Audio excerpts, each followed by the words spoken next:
is delaying it. We promised we would do it. The Department of Business published the draft bill last summer. It went out to consultation. Various committees of Parliament have looked at it, put forward their proposals. The Department is now studying those ideas as to whether to change the bill from the original, and we hope they'll come forward with the final version for Parliament to consider sometime in the not too distant future.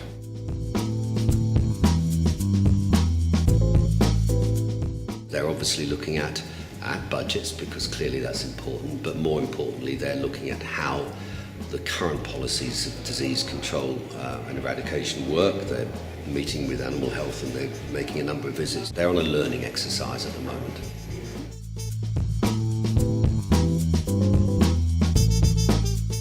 At this moment, that's work in progress, because we have this export forum that we announced in the autumn statement, and we are with a group of people from the food industry. We are working together with senior officials in DEFRA to develop a strategy and series of policies which we will announce later this year. We already have big penetration in Europe. About 25% of our food exports go into the EU, but we clearly need to look at the big expanding markets of the BRIC countries, Brazil, Russia, India and China. But also there's other areas, the Middle East, particularly the Gulf area. We actually export a lot of food to. There's so many British expats out there who want British food. So there's a number of areas that we're working on. But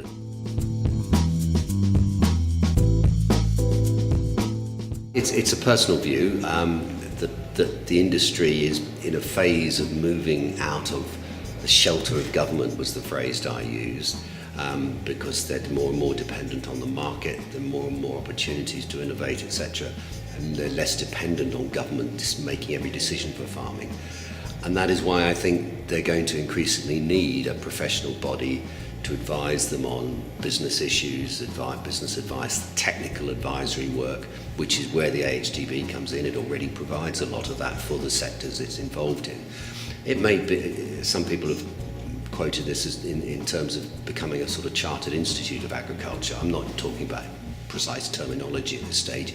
It's that sort of body that most other professions have, and I really want to see farming seen as not just a way of life, which it is, but also as a profession. And it strikes me that the AHDB is the nearest we've got to it at this stage. It's nowhere near there, but as I said in my speech, I've asked the chairman to look and consider how that might happen. DEFRA, but the whole government now appreciates that the food and farming industry is an engine of growth and is something that we really do have to work on. It's an important part of Britain's economic recovery.